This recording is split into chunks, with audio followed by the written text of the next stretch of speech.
Welcome back to the one and only Song of the Week podcast, and we have a good one today.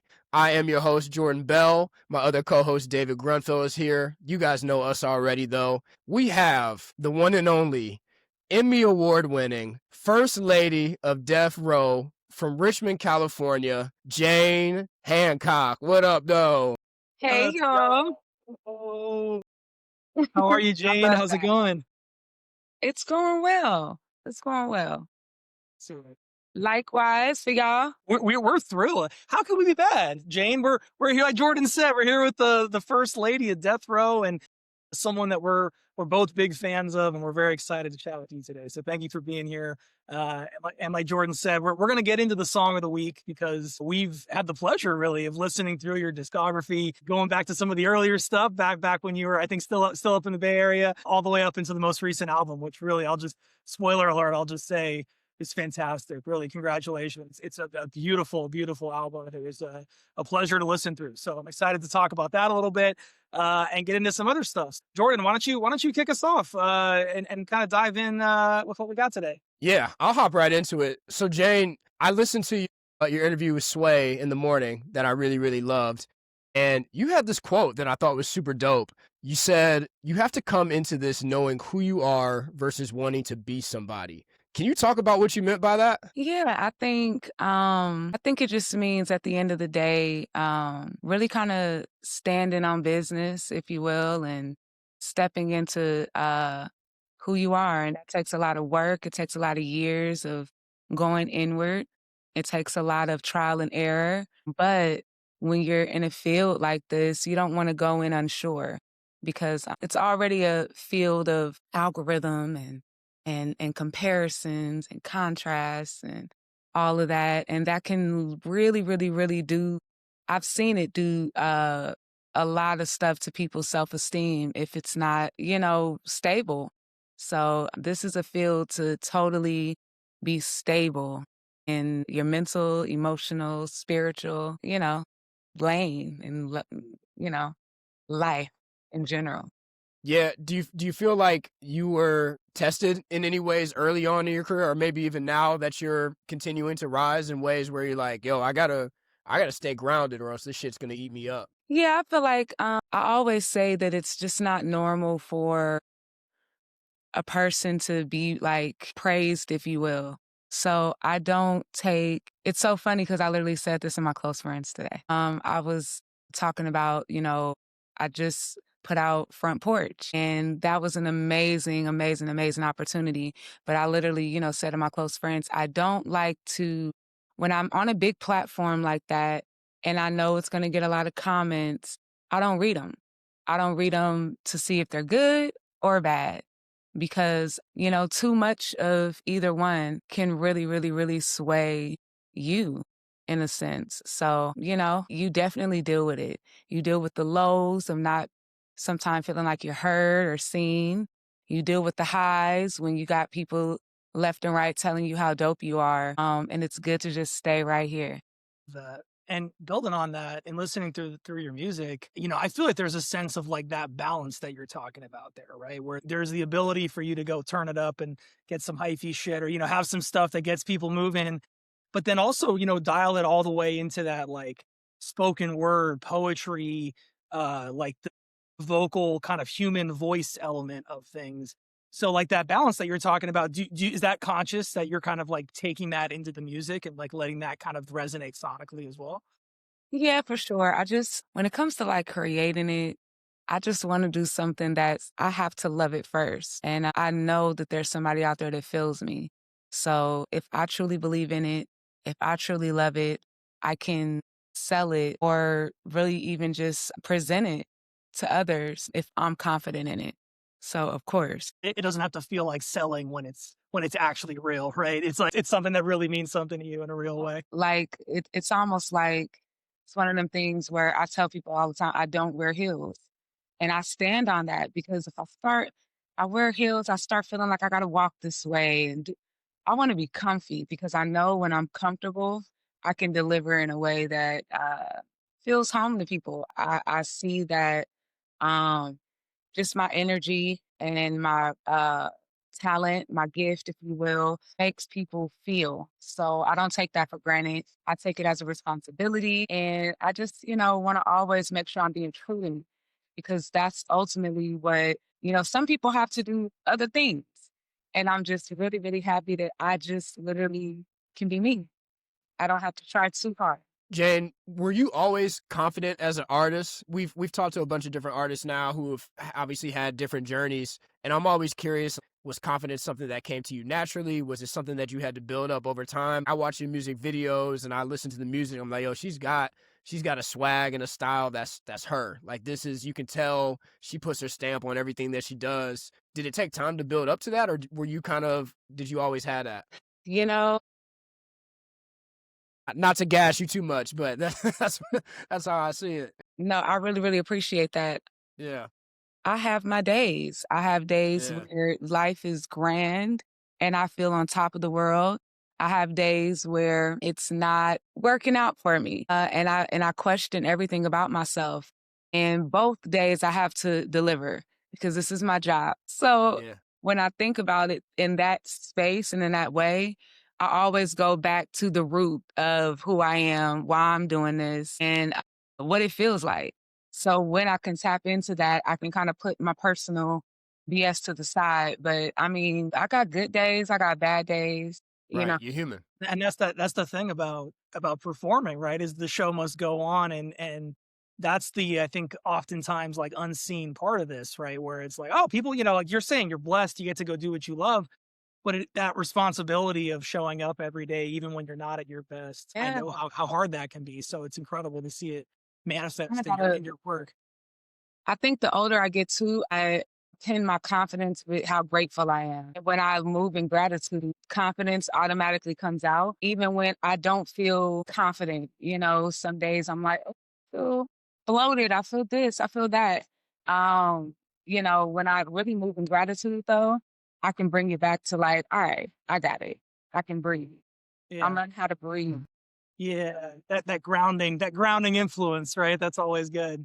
And I'm curious too, just like off of that, and what you're talking about, being comfortable in your own skin, like truly being comfortable in your own skin to the point where you can show up every day and do your thing. Like Jordan's mentioned, we've chatted, we've been lucky enough to chat with some really, really talented artists. I'm from California. I'm born and raised in Los Angeles. We got to meet in person with Russell, who's from Vallejo, up in the Bay as well. I'm curious, just as a fellow Californian, how much do you feel like Richmond and the Bay Area and where you're from plays into your personality and how you kind of approach the world? Or is it something where you felt like you really kind of built your own path and kind of walk on your own too in that way? It definitely plays a huge part. I have this confidence in my city, in my home, to know if nobody is rocking with me, I could go home to my cousins and my friends and my aunties and my uncles, and I could go to my church and somebody gonna say, hey, you doing good. And sometimes that's all you need. That's why I'm never ever gonna delete my Facebook. Because you go there and you got these aunties, you're gonna always be able to have at least a 60, 70-year-old auntie tell you how beautiful you are. Or if you're a guy, how handsome you are. And sometimes that's all you need. You That's need right. that to get going. That So to I get think you through the day. No, there's something about that hometown love that you can't get that nowhere else. you can't because it's real. It's real. Yeah. It's not you scratching these people's back over here so they'll do this. It's not political. It's literally, we've watched you grow up. We've seen you grind. We love you. Yeah. I'm in the process, David knows, I'm in the process of moving from DC back to Cleveland where I grew up. And so I'm staying with my mother for a couple weeks until I can get into my apartment. And before you hopped on, David was asking me, is it weird? I'm like, man, honestly, no. It's great to be here. It's great to get the love. I'm going to be here for a couple weeks until I can get into my new place. And honestly, it feels really good. It feels great. Literally, I have my own place, but sometimes I find myself just going back home and I'm in my Yeah. one bedroom and I'm like, literally, I got the suitcase and I'm like living out of one room. I'm just like, how did I do this? And I have a whole house, but I'm just like, nah, sometimes you just got to go back to what you know. It feels Yeah. good there. Do you feel, as an artist, do you feel like a different creative energy when you do that? Like, do you feel like when you're back home in that space, you can like tap back into something that, you know, maybe was there when you were just starting out and kind of getting going? Yeah, I love the Bay. I love the Bay because I have such a dope community of people who everybody's good. So that's another reason why I'm not really impressed going into the industry and nothing really like makes me really jump or because all of my homies were good. I went to an arts high school. So like I grew up around like great talent. I grew up around super creative people. And when I go home, they remind me to like remember that and not the transactions and not the always the business aspect of things. I could go home and just run it up on creativity with some homies. And I love that. It's the That best. that gets me into my next question a little bit. You and I are similar in the sense of like we grew up in the church. I'm a pastor's kid. Love I grew up I was nowhere near as talented as you, but I sang in the church choir as a kid. What was it about the church music that drew you in? Because I know you've kind of said like that was kind of your start into piquing your interest at least into music. I think for me, growing up now, understanding what it is, but the Holy Spirit, when I seen how it moved people, and I seen like a chord can get someone to cry or shout or reminisce about the good times, the bad times, whatever. I just knew I wanted to evoke that, whatever that was. That's what made me say, I gotta do this. I gotta sing. I would look at other singers and say, wow, I want to do that. Yeah. No, I know the feeling so well. There's something with me about church music that I can't get through a service almost at this point in my life without dropping a tear. Do you feel the same way? Same. I can't do it. And I don't even have to be sad about shit. You know what I'm saying? I just go to church and there's my dad's church is a very like old hymns church, right? So we talking his eye was on the sparrow. We're talking that type of music. And I can't get through a service anymore without crying. I never used to cry when I was a kid, but now I almost don't want to go to church because there's something that brings me back and I'm over there dropping tears. My pops is kind of looking at me like, what's going on? Are you okay? It's low key and you know, it's like it's not a funeral. You're like you can be all right. I think But you're there's just getting something old. about it. I think you're just getting old. Go there. It could be that. It could be that. You know, especially when they hit you with, when I look back over my life and you start really looking back like, whoa, Man. not kids anymore. This is crazy. Yeah. Well, Jordan will tell you, as someone who did not grow up in the church, and is not a expressly religious person, I love gospel music probably more than anyone who's not religious, and Jordan is a big part of that. Some of the religious music that I otherwise wouldn't have been exposed to, and I hear a lot of that, Jane, in your music, right? Jordan, I was going to ask a similar question if you didn't get to it, because that to me, that inspiration is so clear when I listen to your music. It just tracks with what you just said about that and wanting to kind of like evoke that Holy Spirit feeling out of people. I think it's evident, right? And I was curious to hear a little bit about that. And I'm curious too, like just from a more like technical side of as a singer, like, was that your first training in singing? Is that how you kind of really got into it and started learning, and then everything kind of branched from there? And if so, do you find yourself kind of getting drawn back to that as you're now making music professionally and doing your thing? Yeah, church was definitely my training. You know, I'm almost ashamed to say I love church, but I just waking up so early on like days that Tell them, Jane. Not everybody knows. The church folk, man, 7:15, breakfast is on the table. Like, bruh. and then you want to wear something appropriate and cute, like Sure. you know, you can't like I can't wing it and wear well, I could, but I was just raised to like, nah, you're not wearing jeans. You're not gonna go up there and wear sweatpants. You're gonna wear, Yeah. so all of that. You talked about those aunties. Them aunties gonna look at you crazy. You show up in some jeans. Come on, man. My dad was a pastor at a church in a small neighborhood with his whole family going there. Like I can't show up in jeans. It's not happening. It's not happening. Not happening unless maybe there's like a youth day and it's like, okay, and wear a jean skirt. Everything was just very, Yeah. And you that's know, in the summertime. You can't get it like you can only get away with that once or twice in the summer. so that's why I'm just like, church sometimes scares me because it's so strict. But I do go online. I am a part of the online ministry. Love that they implemented that via COVID. And I Beautiful. go to like 3 churches if I want in a Yeah. day. That's There you awesome. go.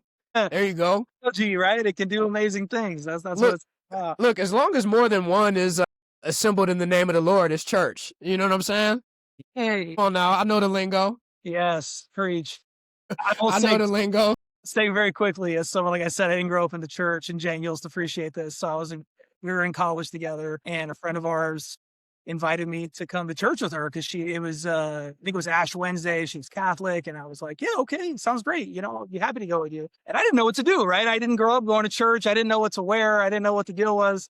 So I wore a full suit, like with a tie, like the whole deal. And this was like, people were wearing jeans at this church. This was the most chill vibe I've ever seen at a church. And I was that guy, full suit and tie. But you know what?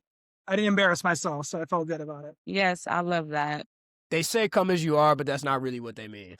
I know how that It's goes. come correct. We'll judge Yeah, a bit, but for sure. we love you. That's Yeah. right. We Look, love you. We definitely we'd rather you come incorrect than not come at all, but we want you to come correct if you can. right. If you can make that happen. Well, If you can, if you could just figure that out, that'd be great. Anyway, well, that's great. Off the church and upbringing conversation, I want to kind of bring us back into where we're at now because, Jane, like I mentioned, I'm born and raised in LA. I was born in 1991. So the music at Death Row Records, a huge part of my life and childhood. One of the reasons why it's an honor to be talking with you today. And, I'm curious coming into this new revitalized version of Death Row with Snoop at the helm and all the talented people you guys have on your roster.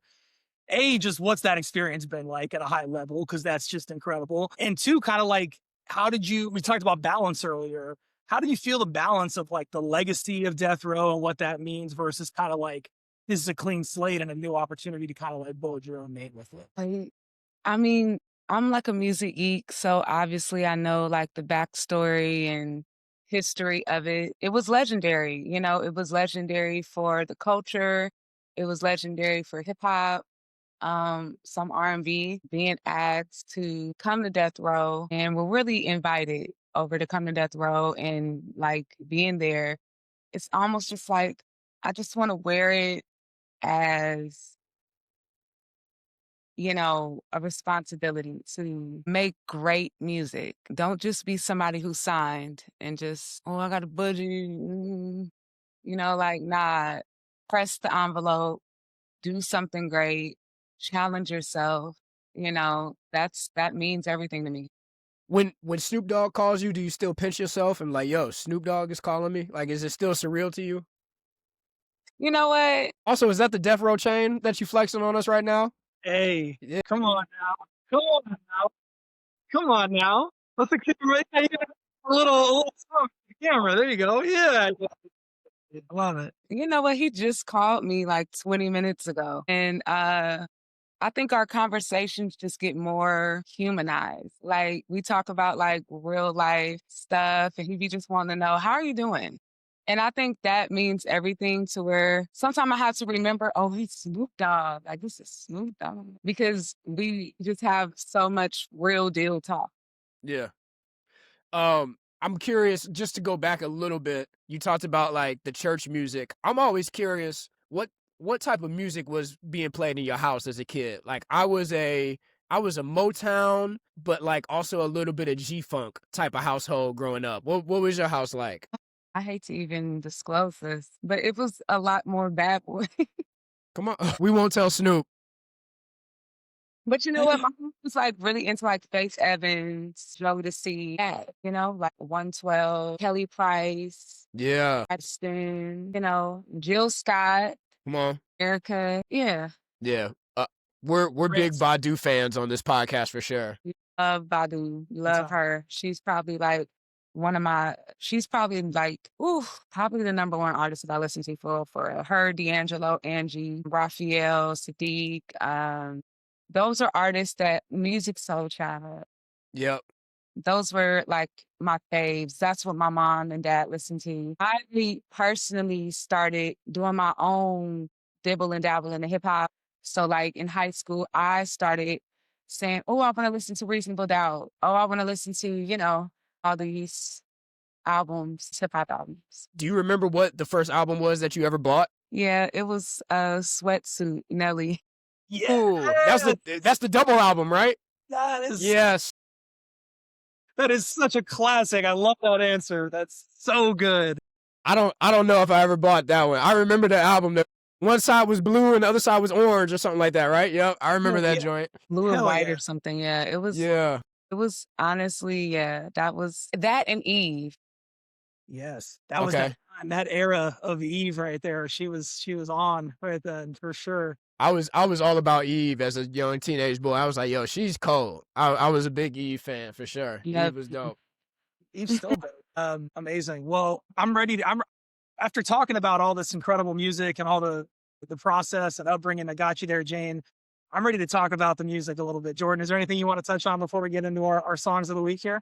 Yeah, I got one more kind of random question before we do a song of the week. If someone were to discover your music today and they only had time to hear one song, what song would you play for them? That's a great question. Damn, that's a great. I was working on that one all day today. I was trying to come up with at least one real good one for you. I'm almost stumped. Okay, It really depends on who the person is or who I for think sure. what my spirit of discernment gives. So if I feel like they're a little vain, uh, I'll play them like stare at me. Okay, yeah, Like that's a good one. cause like I feel like everybody gets that. But if I know they're like a little bit more of a deep thinker, I'll play forgive them. Nice. Love it. Both good songs. Both Those good songs. answers. Yeah, great answers. Thank Great you. answer. And good Dave, question. Dave, Great. you can get us into to song of the week. I know you're Yeah. ready. I'm ready too. I got a I know, good I'm one. all excited about it. Great question. Great answers. So, yeah, Jane, great selection, right? There was an amazing discography, I think, to go through. And I think in listening through your stuff, you talking about Death Row and the kind of energy I think that's being put into the label right now. The most recent album, It's Me, Not You, really, you can hear it, right? It's just so well produced and put together and everything flows so incredibly beautifully well. So lots of songs off that album I could pick.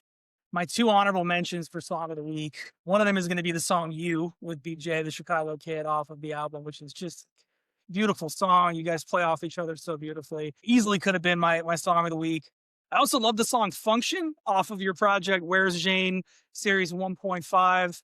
That felt like the Bay to me. We could be cruising Richmond to that one for sure. And Jordan will tell you, as a California person, having a song in the car that can go in the car is really important. And Function goes in the car big time. So both of those would have been great choices. But the song that I landed on for my song of the week is Blowing Wind Around. The last song off of It's Me Not. Man, Jane, what a gorgeous piece of art you made with that song. Just so beautiful and touching and heartbreaking in a good way, in a way that makes you think and kind of gets you in your feels.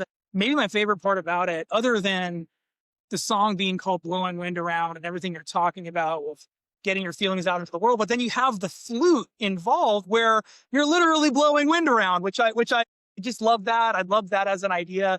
And the opening lyrics, I think before you even start singing, when you're just speaking, you say, I don't want to fall in love. I want to rise in it. I want the type of love to give you good posture, the type of love to hold your pride in, that type of love that just makes you stand tall. And, I've been with my wife for a little over 10 years. We've been married for a little over 5 years. And that's just one of the best descriptions of the type of love that I want to emulate in my life I've ever heard. So incredibly beautiful. Thank you for your art. My song of the week is Blowing Wind Around from your album, It's Me, Not You. Thank you. I received. Thank you. Yeah, that's a great choice. I love that one too. I went with a different one. So I went with That's All I Need off of the same album as It's Me, Not You. Okay. Like David said, great album, first and foremost. Really, really, really well put together album. And so I'm a sucker for two things, R&B music and great gospel music. And to me, that song feels like the perfect combination of both. Yeah, it just feels like you went back to church on that one. Like the instrumentals in the back. It's not an organ, but there's some type of chords in the. Is it a piano in the background? Huh? Yep. Okay, yeah. So I love the instrumentals. I love the beat drop. And then I've said this before on our podcast, but I love R&B lyrics that feel like poetry, and your pen is nice. Like you're a really, really good songwriter. And there's a couple bars in this one. If the sky were never blue but gray, but I seen your smile every day, that's all I need. I love that one. And then I love if the water dried up at sea, your thirst still replenishes me. That's all I need. I love those two bars. So Love- a lot of songs to pick from on that album. That's a really, really fun album. But my song of the week is That's All I Need. Thank you. You're welcome. You're welcome. So, Jane, do you have a song that you want to highlight this week? And it can be a song of yours. It could be a song of somebody else's. Okay. Child favorite, anything Yeah. you want. Could be anything. Doors wide open, whatever you're feeling. It could be a Death Row classic. You know what? I would have to say my song of the week is Rhapsody. She has a song called Aaliyah, and I love that song. I just love everything it's talking about, everything she's saying. I think it's so where my life is right now. And even before I even truly saw myself, I would listen to that song in hopes to see myself in such a powerful light. So that's one of my favorite songs ever. I love the chords. I love the drums. I love everything about the song. So, Rhapsody is another one that we've talked about on the show a few times. Yes. Bill, our other host who wasn't able to be here today, he did Rhapsody's song "Knocking on My Door" as his song of the week a couple months ago. And so, I mean, we love Rhapsody. She showed some love to us on I think it was Instagram. She showed us some love. We got to try and get her on the show. Yeah. But yeah, Rhapsody's fantastic, and she's one of those artists that doesn't get her just due all the time for whatever reason. She's very, I like to say, like, artists like her are like, they're just acquired and they're so upper echelon. And it's like, I love that only like the real ones know. I feel like Yes. sometimes artists that everybody knows are like boring to me.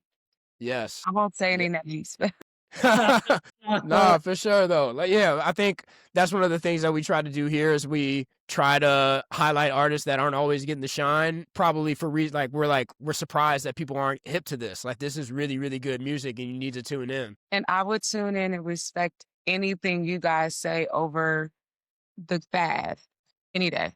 Thank you. Thank Please. you. That means a lot to us. Thank you so much.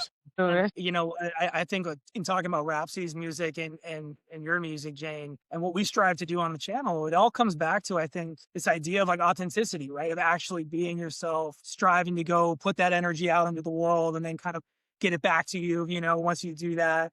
And when you do that, good things happen. And you get to create cool things, you get to make beautiful stuff and meet interesting people, which is what the world is all about. So Mhm. that doesn't surprise me at all to hear Rhapsody is high up on the list for sure. She's one of like my big sisters. I have like a few, I love to just be like, I was always like somebody who wanted to be around like older people that were cooler than me. And she's one of those people that I can like actually call or text and just get advice, you know. And I love that. I love that everybody that I truly, truly am a fan of, I can call them. That's so cool to me. That reminds me, I wanted to ask you this. So I see you just performed with Tank from Tank and the Bangers at Blue Note in LA not too long ago, right? So we had Tank on the show probably 2 or 3 months ago, and she was awesome. Love her. She was great. This is my favorite question to ask people, and I asked Tank, and she took a second and was like, "You might be onto something." I am under the belief that Black households are either Prince or Michael Jackson households. So I want to know, A, if you agree with me, and B, if so, which way do you lean, Prince or Michael? Do agree with you. My mom was so heavily Prince influenced.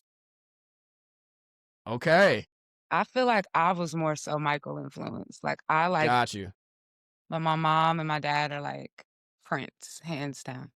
Interesting. So Tank was Michael. I'm a Michael household. Like I said, I'm a Motown house. So like the first album that I think my mother ever bought me was the J5 Ultimate Classic Hits or whatever album. So I just grew up on J5 and Michael. But that's one of my favorite questions to ask people, because I think, you know, and I loved both artists, right? Like I love Prince. Like Prince is incredible, but it was Mike for me as like the first like pop star that I was really all about. Mm-hmm. Love Prince, but I just connected with Michael. For sure. I don't know why I just did though. Because Michael was great. That's why. Because Michael was. Yeah. Mike's the king for a reason. And you know, Jane, I missed you at Blue Note by a weekend. I was out of town when you were performing with Tank, and I went with my friend the following weekend because I know the venue just opened, you know, not that long ago. Cool place. It was a cool vibe for sure. So next time you're performing there, I'll be there 100%. Yes, we've been definitely talking to Blue Note, just trying to get dates and stuff. Next year, I'll definitely be outside. I'm just kind of Beautiful. like cruising and chilling. Love know. it. We'll be there. Love it. Dave, you got any other questions before we let Jane get out of here? This has been so wonderful. Jane, thank you for your time. We really appreciate it big time. And can't wait to hear what's going to come next after you get to bask in the wonderful glory of this amazing album you just put out. We'll see what you and Death Row got cooking up for us down the road. Yes, yes. I can't wait to give it to y'all. Yeah, absolutely. Absolutely. And yeah, just to repeat what David said, first and foremost, like, we're fans and we're really appreciative of your time. We love the music, and it means a lot to us that you took the time to hop on the podcast with us. Thank you. It means a lot that y'all even tapped in. So thank you. Absolutely. Absolutely. I'll keep listening. Thank you so much, Jane. Hell yeah. All right. Well, this has been Song of the Week with the one and only Jane Handcock. Until next time, we're out of here, y'all. Peace.